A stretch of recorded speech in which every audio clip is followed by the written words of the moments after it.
Y por fin damos un golpe en la mesa y vamos a ver ese vídeo que ha tenido tantas peticiones. ¿Cómo afrontaría yo comprar mi primera vivienda en 2026? Y para que no sea un vídeo de ciencia ficción, lo vamos a nichar, lo vamos a hacer para un público muy concreto. Vamos a partir de un salario de 1.500 euros, porque cuando hemos hablado de 2.000, mucha gente se ha quejado. Pues vamos a hablar de 1.500 euros. Y también nos vamos a centrar en todas aquellas capitales de provincia o cerca de capital de provincia, que es donde tiene el problema casi la mayor parte de gente. Así que no os perdáis este vídeo. ¡Vamos allá! Y estructuraremos la sesión en 4 partes. Empezaremos contigo, lo que depende de ti, tu situación personal, tu situación económica, etc. Seguiremos con ese inmueble, que ya depende en menos medida de ti. Seguiremos con el tercer bloque de esos factores externos o la coyuntura, factores muy importantes que determinarán, aunque no lo creáis, vuestra decisión. Y por último acabaremos con un caso práctico para ambientarnos un poquito más y para ver qué pasa o deja de pasar. Y empezamos por el principio, con tu situación económica. Todos ya deberíais de saber que tenemos 2 variables, poner cera, pulir cera. Tus ingresos y tus ahorros. Y será fundamental estos ingresos para poder ver qué te puedes comprar, qué hipoteca puedes pedir o hacia dónde vas. Partiendo de estos ingresos, recordaros el famoso ratio de los bancos. No te dejan endeudar más de un 30% de tu salario neto, de un 30 a un 35%. Y hay entidades que cuando hay un titular solo no le dejan endeudar más del 30%. Y normalmente hay otras entidades que aunque sea uno solo, aunque sean 2 personas, dejan hasta el 35%. ¿Por qué hablan de este 30 o 35? ¿Para tocar lo que no suena? Pues no, porque ya han visto después de muchos estudios, de muchas situaciones y personalmente después de muchos clientes, que cuando una persona está endeudada más de un 35% de sus ingresos netos, recordar ingresos netos, normalmente no le va bien la vida. No podrá ahorrar, cuando tenga un imprevisto tendrá que pedir préstamos o tarjetas revolving, se volverá a endeudar, pagará más intereses, hará un refrito y no podrá sacar la cabeza. Y partiendo de este ratio, todo el mundo tiene que hacer sus números rápidos. ¿Qué cobras 1.000 euros? A razón del 35. Tus gastos fijos no pueden superar los 350 euros. ¿Que cobras 2.000 euros? A razón del 35, pues no puedes superar los 700. ¿Que cobras 1.500? Pues a razón del 35 no te puedes endeudar más de 525 euros. Y sobre todo esto sirve para evaluar nuestra situación actual, pero también cada persona tiene que hacer una introspección y ver en el futuro cómo le va a ir. Si mejor, igual o peor. ¿Qué os quiero decir? Cada persona, en función de su oficio, pues ya escuchará pues más o menos rumores, o verá su empresa cómo está, si fuerte o no, verá si empleados han pedido un aumento del sueldo, se lo han dado, si han tenido que irse de empresa, quiero decir, no hay duros a 4 pesetas, y cada uno en función de su sector y su salario y su nómina y su empresa, pues tiene que ver un poquito qué puede hacer o qué no puede hacer. Y por poner algún ejemplo, mi padre trabajaba en artes gráficas, por suerte o desgracia, más por desgracia, tuvo un accidente laboral, pero si no lo hubiera tenido, también hubiera tenido que cambiar de trabajo, porque casi todas las imprentas, por decirlo, o las más pequeñitas, cerraron. Yo mismo estaba en banca, yo entré en 2008, mis directores cobraban 6.000 euros netos al mes. Actualmente, o cuando lo dejé, pues un director más jovencito, que he sentado más reciente, no cobraba 6.000 netos al mes ni de coña, cobraba 4.000 y si llegaba. Lo que os quiero decir, que cada segmento, cada sector, cada ámbito es diferente y cada uno se tiene que evaluar. Tiene que ver si va a estudiar un máster, si va a cambiar de trabajo y tiene que ver un poco la proyección de esos ingresos. Y visto que te tienes que preocupar o ver cómo va a progresar tu sueldo, saltamos al segundo apartado, al inmueble, lo que depende menos de ti, que está claro que depende. A todo el mundo le gustaría un Ferrari, hablo por no estar callado. Sabemos que es muy caro, sabemos que el mantenimiento es muy elevado. Pues con la vivienda lo mismo. Lo que creo, voy a poner un cambio de perspectiva, es que la gente confunde la primera vivienda, la vivienda habitual, con la única vivienda. Y sí y no, depende de la presión que tú te pongas. Yo creo que si crees o si te planteas esta vivienda como un paso, si la vida te va mejor, quizá ahora no tienes tu piso perfecto, pero si te va mejor podrás saltar a un inmueble mejor, que ahora con menos fuerza, con menos salario, más débil, quieras comprar algo que quizá no llegas, que aunque te ayuden con la entrada o no la entrada, ya no solo la entrada, es ese mantenimiento, es esa cuota, tu capacidad de ahorro, los imprevistos. Entonces, si tú quieres ir a capital de provincia, ya sea Barcelona o Madrid, pues está claro que estás compitiendo pues con la gente que vive ahí, que está más capacitada, que tiene más dinero, y también luego lo veremos con otros factores externos que hasta hace muy poquito también afectaban gravemente. Con lo que insisto, oferta-demanda, un piso luminoso, con ascensor, en el centro de Barcelona, pues no va a bajar de 400.000 euros. Y está claro que también todo el mundo tiene que saber que cuando empieza a mirar inmuebles no le van a salir ni el primer día, ni el primer mes, ni el tercer mes. Yo normalmente, con los 5 inmuebles que he tenido, que algunos de ellos ya no los tengo, he tardado de 6 a 1 año o hasta 1 año y medio. Una vez tienes determinada la zona, una vez tienes determinado tu presupuesto, pues también sabes que sobre ese presupuesto puedes hacer alguna oferta a ver si bajas y también vas viendo todas las oportunidades o no que salen en esos inmuebles. Y sobre todo, no dejemos de apartar la vista a ese futuro. Igual que estamos hablando de ese salario o esa progresión, tenemos que mirar si ese inmueble va a cumplir los requisitos de nuestro futuro. Insisto, valga la redundancia. ¿Quieres ser soltero de oro o quieres tener familia y un hijo o dos hijos? Es decir, quizá encuentras una oportunidad en el centro que te puedes permitir yendo a saco, pero que tiene una habitación. Cuando tengas pareja y un hijo, ¿qué vas a hacer? Si tu salario ves que la progresión no es muy positiva, en cambio ves que si tu organigrama vas a cobrar 1.500, luego 2.000, luego 3.000, luego 4.000, la película ya es diferente. Con lo que en este segundo bloque del inmueble ya entendemos que es la vivienda habitual o la primera, que no va a ser la única, con lo que tenemos que rebajar un poco esa presión. Y aunque si me permitís, todo y que no quería entrar en el detalle, yo prefiero burro grande, ande no ande. Los mayores problemas que he visto en el banco es gente mayor que no tenía su primera vivienda y tenía que ir de alquiler. Si la vivienda era un poquito grande, insisto, puede alquilar, realquilar, puede ir un hijo, no ir un hijo, pero si vives en un inmueble pequeño, todo esto es más complicado.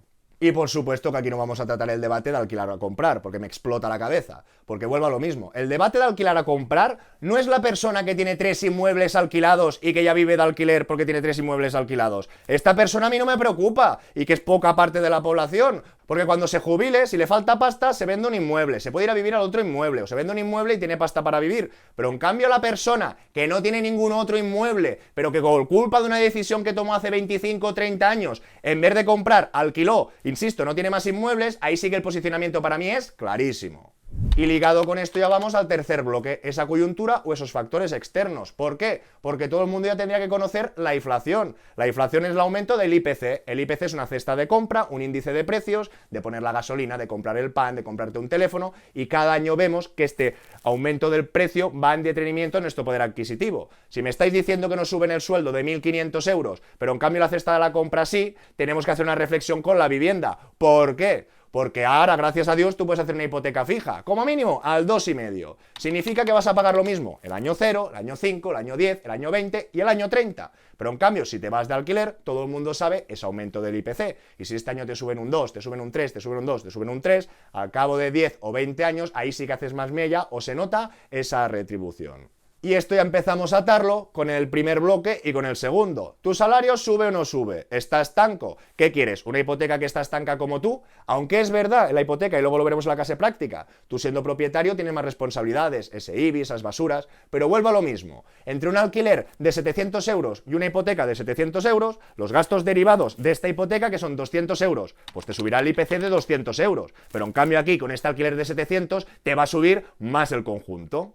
Seguimos, tenemos un problema demográfico o tenemos una estafa piramidal de las pensiones porque se ha invertido la pirámide del crecimiento. Antes muchos jóvenes trabajaban y pagaban las cotizaciones o contribuían con las cotizaciones para las pensiones de algunos viejecitos, pero ahora ¿qué pasa? Que en la pirámide poblacional cada vez hay más viejecitos y cada vez hay menos gente trabajando, con lo que el sistema es insostenible. Por lo tanto, gente que está a punto de jubilarse, pues ya verá la pensión que le va a quedar estupendo, pero gente como a mí, que aún me quedan pues 30 años por delante, es mucho más complicado, y gente aún más joven, pues que le queden 40 o 50 años por delante, pues ahí le tiene que dar una vuelta.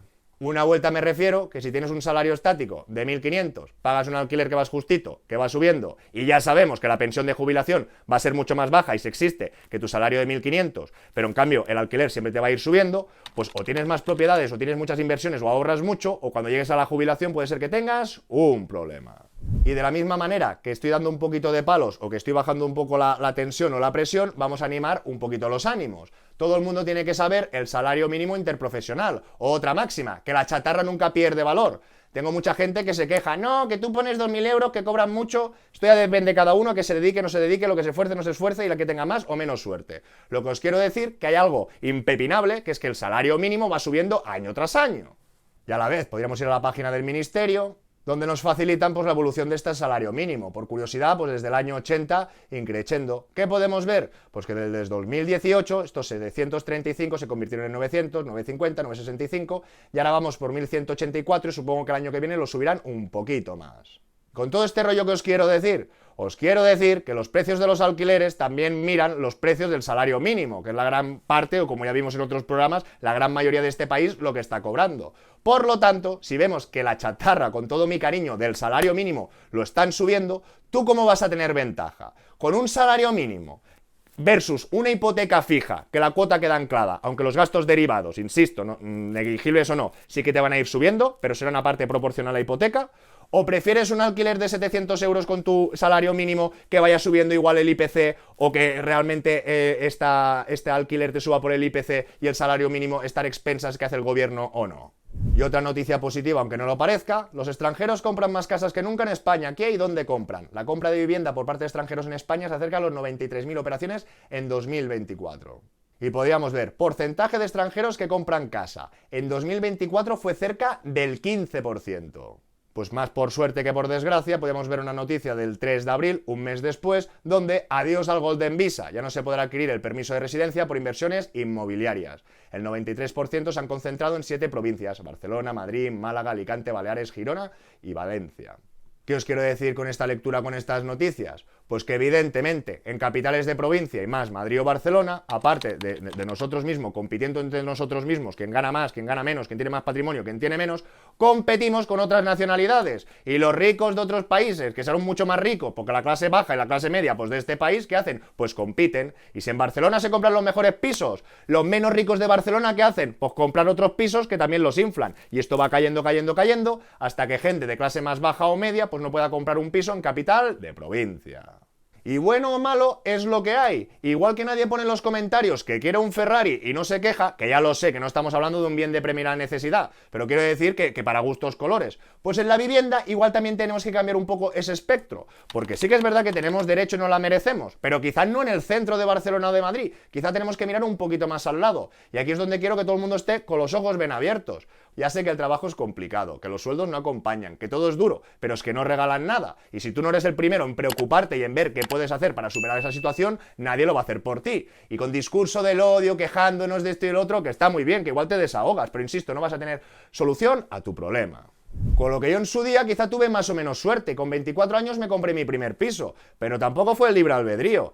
Yo uno de los motivos que entré fijo en el banco estudiando Ingeniería Industrial Mecánica era porque ya veías en el organigrama lo que ibas a ganar si ascendías, siendo gestor, subdirector, director, que eso los sindicatos sí que lo venden muy bien. Pero es que adicionalmente, cuando entrabas en el banco, pues sabías que al cabo de 3 años podías pedir una hipoteca.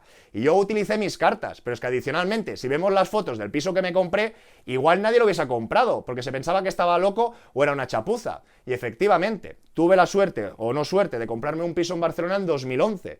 Si hubiese sabido más, me hubiese esperado 2013, que la crisis hizo más mella y hubiese podido comprar más barato y más grande. Me tuve que conformar en 2011, con un entresuelo en Sants, eso sí, con casi 90 metros y con casi 3 habitaciones.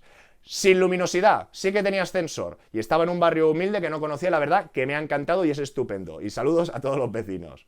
Y aunque lo compré en octubre del 2011, hasta el 2013 no me fui a vivir, porque estuve 2 años de reformas. Y no porque no quería pedir más préstamos, y no porque no tenía dinero. Estuve haciendo la reforma yo, que había trabajado de soldador, ayudándome mi tío lampista, y está claro que tuve que pagar el aluminio y otras partidas. Pero que lo que quiero decir, que me hipotequé, compré un piso y no pude ir a vivir hasta el cabo de 2 años. Y en la situación actual, pues es muy diferente. Yo tengo mi compañero con el que compartía piso, que cobraba 60.000 euros y estaba pagándome por la habitación 350 euros. Cuando yo me fui, él se quedó un tiempo, luego tuvo novia. Luego, pues como él teletrabaja y cobra mucho dinero, pues se fue a un coworking a Madrid pagando 1.500 euros al mes. Ahora actualmente, un saludo, lo tenemos en Francia, cerca de Llivia, porque también la novia teletrabaja, no es mujer la novia, y se puede ir. Quiero decir, vale, el perfecto, pero yo no estoy hablando de la gente que tiene flexibilidad, que tiene buena proyección y que tiene... Animo a todo el mundo a que intente ponerse más en valor en la sociedad, a ver qué puede estudiar, a ver qué puede trabajar para ganar esos ingresos, pero que partiendo de unos ingresos o de una gama o de un organigrama o de un ámbito más pequeñito, pues que no nos hagamos trampas al solitario. Y si os parece, todo y que quería hacer un vídeo muy cualitativo, vamos a entrar en los números un poco más cuantitativo para ver si os entra en la cabeza. Y ahora nos encontramos en el Excel, endeudamiento y sueldo neto, que en principio no iba a compartir, pero si lo veis interesante, dejármelo en comentarios. En la primera pestaña, aquí utilizo una representación para el vídeo que os he recomendado anteriormente. Y vamos a hacer un ejemplo, un punto de partida, después vamos a ver pasar 5 o 10 años, a ver qué pasa o deja de pasar. Y por supuesto que tanto en una habitación más gastos, en un alquiler más gastos y en una hipoteca más gastos, vamos a partir con estos 1.500 euros netos de sueldo. Y muy importante, para la referencia de esta hipoteca, pues hemos partido del sueldo. Es decir, con 1.500 euros de sueldo, al 35% te podrías endeudar 525. En este caso he sido un poco más osado y te estoy dando un poquito más de hipoteca, o estaríamos pasando en 0,53 el ratio de endeudamiento. Pero esto es aproximado. Lo que os quiero decir que con este sueldo al 90%, al 2,5 durante 30 años, podrías pagar esta cuota. Eso sí, necesitarías una entrada de 31.500 euros, que aquí estaría indicado. Supongamos que tienes muchas ganas de emanciparte, tienes muchas ganas, y puedes escoger habitación, alquiler o comprarte tu primera vivienda. Pues vamos a hacer una hipótesis, que coges una habitación, en este caso pagando 384 euros, que era lo mismo que yo pagué sobre el 2009 o el 2010, que ya no lo recuerdo. Dicho esto, pues tenemos que entender pues que hay unos gastos fijos. Aquí, pues cada uno que ponga lo que le dé la gana. Yo he puesto algo aproximado. Por luz, 60 euros. Agua, 25. Gas, 10. Internet, 20. Todo mensual. Si estás compartiendo una habitación o fuera un piso de 2 personas, pues no son los 115 que te los comes tú, sino dividiríamos el gasto. Por lo tanto, tendrías 441,50. Sobre este salario, no está mal. Tendrías un endeudamiento del 30%. Por lo tanto, tendrías un salario disponible de 1.058. Seguimos con el caso B. Supongamos que coges un alquiler de 750 euros, que entiendo que es un precio que esté zona tensionada o no, sería más o menos correcto o igual sería económico. Lo que os quiero decir que con 1.500 ya no estás en el 30%, estás en el 50%. Pero ojo, ojito, no nos olvidemos de esos gastos obligatorios. Si te coges el piso tú solito, pues ya no es esto entre dos, te tienes que comer los 115 tú. Y luego sí que hay variantes que alquilo habitaciones, no alquilo habitaciones. Si vamos por habitaciones, ejemplo habitaciones. Vamos por alquiler, ejemplo del alquiler. Supongamos que eres monoparental o que tienes un hijo, supongamos que no puedes compartir. ¿Qué pasa o deja de pasar? Que añadiendo estos gastos ya nos vamos al 57, con lo que tendrías de tu salario disponible 635 euros. Y en el último caso, supongamos esa hipoteca más los gastos. Pero ojo, ojito, que aquí tenemos más gastos, no hay truco al almendruco. Es decir, aquí tendríamos sumados los gastos fijos, pues del agua, la luz, el gas, y además he añadido otros gastos que están en mensual. Supongamos que el IBI y la basura son 25 euros al mes, que serían 300 euros al año. La comunidad, 50 euros al mes. El seguro de casa, el seguro de vida. Pues está claro que la cuota de la hipoteca partimos con cierta ventaja que el alquiler, porque era el 35, ya he dicho que me he pasado un poquito, y añadiendo estos gastos estamos en el 51, tampoco el 57, aunque parece que estamos cerca. Y entonces tendríamos disponible 727 euros. ¿Pero qué pasa, señoras y señores? ¿Qué es lo que hemos comentado anteriormente? Tú querrás vivir tu vida, necesitas comer, necesitarás un poco de ocio.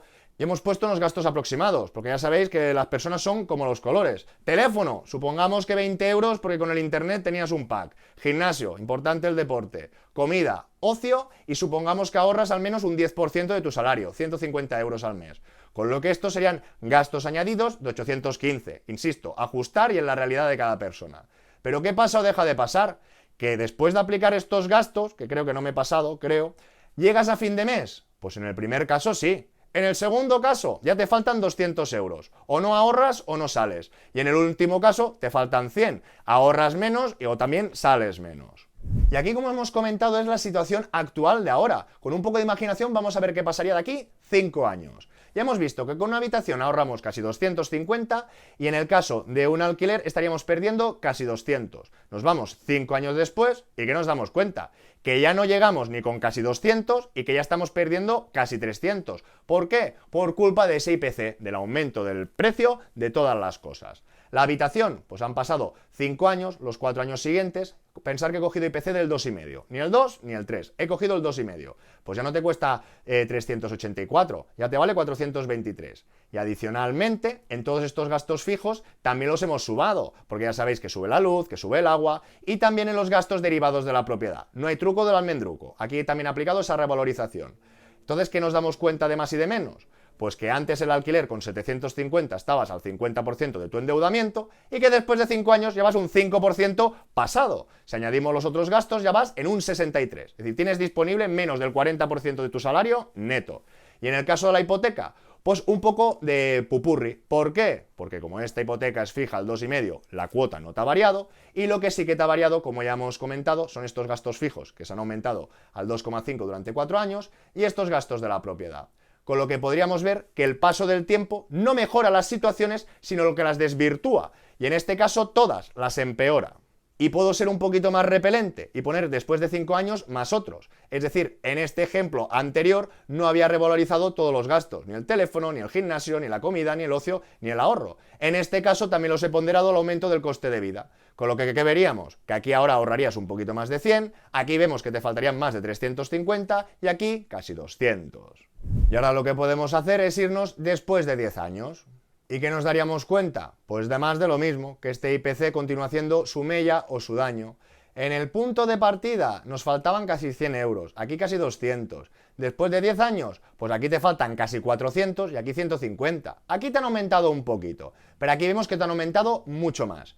Y en este caso no estamos teniendo en cuenta el último escenario peyorativo, que sería que te aumenta los gastos de todo. Pero aquí en estos gastos representa que nos estamos yendo fuera de la vivienda. Vamos a hablar de vivienda con vivienda. Lo que quiero que veáis, pues que de un punto de partida que puede haber una diferencia de 100 euros, que puedes decir, hostia, pues no, más flexibilidad, no, alquiler, no alquiler. Cuando pasa el tiempo, esta diferencia se va distorsionando. Y por supuesto que todo esto no es negativo. Al final, todo este paripé es para haceros reflexionar, igual que yo, a temprana edad, mira que me cuesta rectificar, pero rectifiqué, volví a casa de mis padres, cogí músculo y luego me lancé. Tenemos que entender que depende qué decisión. Yo tenía muchas ganas de vivir en Barcelona, tenía muchas ganas de salir, muchas ganas de fiesta, muchas ganas de todo, pero uno tiene que saber que igual por hacer una cosa, después no podrá disfrutar tanto de lo que se piensa o después no podrá hacer simplemente otras cosas.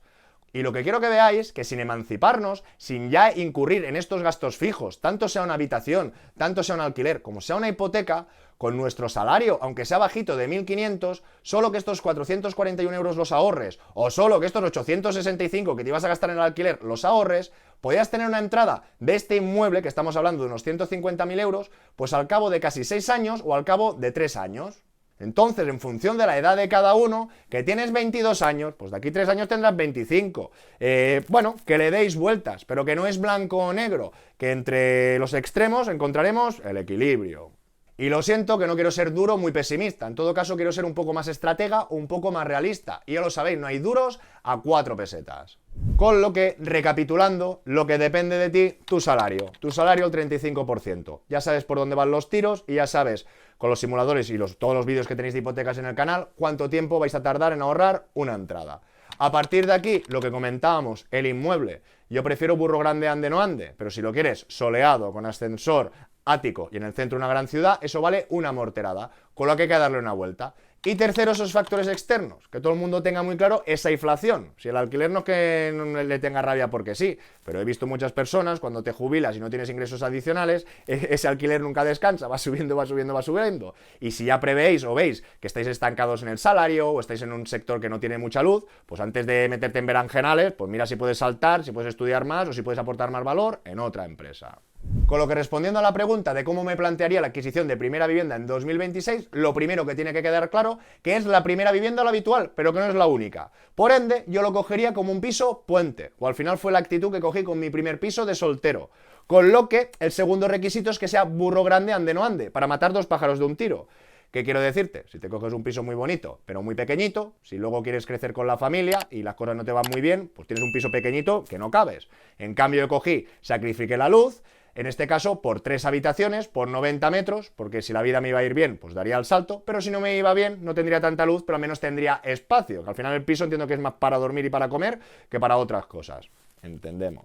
Y por último jugaría con esa distancia o esos transportes, porque capital de provincia es carísimo, periferia va bajando y a veces en poblaciones que están anexas o que están cerquita también están bien comunicadas. Yo por ejemplo siempre he ido en moto, también a tener en cuenta las preferencias de cada uno, pero lo que os quiero decir que desplazándoos un poquito, no hay duros a 4 pesetas, pero quizá podéis obtener ya pues un poquito burro grande ande no ande, con un poquito más de luz y tampoco sin estar tan lejos. Y por supuesto que todo esto empieza por haber tenido un monto ahorrado para poder pedir una hipoteca, poder comprar el inmueble que deseas. Y está claro, pues lo que decíamos, que habrá gente que teletrabaja, que tiene más movilidad y puede escoger, y otras personas que no, porque vive gente en todos sitios, tanto en Madrid, como en Barcelona, como en Gijón, Coruña, Asturias, en Málaga, en todos sitios viven personas, mejor o peor, quiero decir, para gustos, colores, pero ya es decisión de cada uno si quiere estar en un sitio donde con su sueldo no llega, etcétera, etcétera. Justamente ahora mi abuela está vendiendo un piso por 135.000 euros, por el Maresma, y no que sea una gran joyita, pero que cuando la gente me dice que de 200.000 euros no bajan, no, si ya lo sé que no bajan de 200.000, pero depende del piso que mires. Entonces vuelvo a lo mismo. Y al final quieres vivir una vida tranquila o una vida que vas a ir al cuello estresado y al menor imprevisto la vas a liar. Si este tipo de video contenido os parece útil o os gusta, agradeceré un buen like, que os suscribáis si aún no lo estás y que lo compartáis con aquel que lo pueda necesitar. Que nos vemos muy pronto con más y mejor.